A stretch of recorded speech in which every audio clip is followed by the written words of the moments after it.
అవసరం లేదు. అదేవిధంగా మత్స్యకారులకు ఆ భరోసా లేదు, ఎవరికి కూడా చెప్పుకోదగ్గ భరోసా లేదు.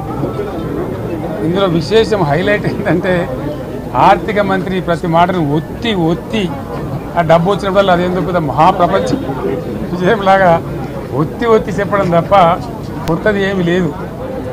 ఒత్తి పలుకులు పలకడం తప్ప కొత్తగా చెప్పింది ఏమీ లేదు. ఒక కొత్త సంక్షేమ పథకం కానీ ఏది కూడా లేదు. మహిళల పట్ల కూడా చాలా స్పష్టంగా చెప్పాల్సిన అవసరం ఉండే.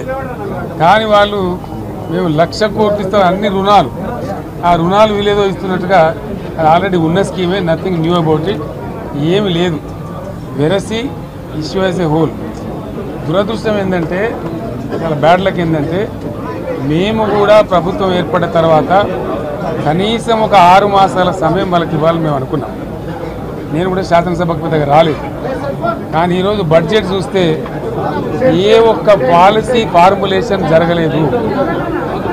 రాష్ట్రానికి సంబంధించినటువంటి ఏ ఒక్క విషయంలో కూడా ఈ అర్బక ప్రభుత్వం ఇప్పటి వరకు పాలసీ ఫార్ములేషనే చేసినట్టుగా కనపడతలేదు. వ్యవసాయం ఉంది, మాకు స్పష్టమైన అవగాహన ఉండే ఈ రాష్ట్రంలో వ్యవసాయ స్థిరీకరణ జరగాలని మేము 2 పంటలకు కూడా ఇచ్చినాం రైతు బంధు. వీళ్ళు ఎగ్గొడతామని చెప్తా ఉన్నారు. మేమేదో రైతులకు ఇచ్చిన డబ్బును దాన్ని పాడు చేసినాము, చెడగొట్టినాము, దుర్వినియోగం చేసామన్న పద్ధతిలో దురదృష్టకరమైన వ్యాఖ్యలు చేస్తూ ఉన్నారు.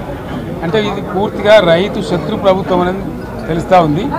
ధాన్యం కొనుగోలు చేయలేదు, విద్యుత్ సరఫరా చేయడం లేదు, నీళ్లు సరఫరా చేయడం లేదు, చాలా ఇబ్బందులు పెడతా ఉన్నారు. ఇంకా రైతు భరోసా, రైతు బంధు గురించి ఇంకా ప్రస్తావనే లేదు. ఎప్పుడేస్తారని మా ఎమ్మెల్యేలు అరిస్తే కూడా కనీసం సమాధానం చెప్తలేరు. కాబట్టి రైతులను వంచింది ప్రభుత్వం, వృత్తి కార్మికులను వంచింది. ఒక్క పాలసీ, ఇండస్ట్రియల్ పాలసీ ఏమిటి? ఏమి లేదు. బట్టి గ్యాస్ ట్రాష్ పంచరంగం ఈస్మాన్ కలర్ లాగా చెప్పడం తప్ప, స్టోరీ టెల్లింగ్ లాగా ఉన్నది తప్ప బడ్జెట్ చెప్పినట్టు లేదు.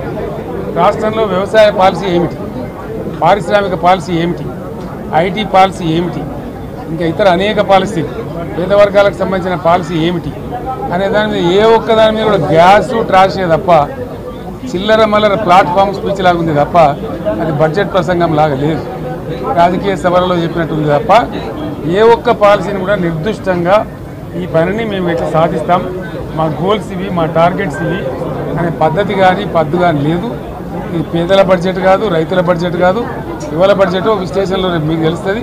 భవిష్యత్తులో బ్రహ్మాండంగా మేము దీన్నంతా కూడా చీల్చి చెండాడబోతాం. Thank you.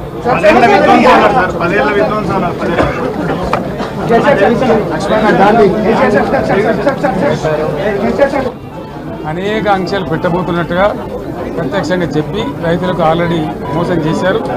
బడ్జెట్లో వాళ్ళ నైజం కూడా స్పష్టంగా బయటపడింది. గత ప్రభుత్వం అన్ని రాష్ట్రాల్లో అన్ని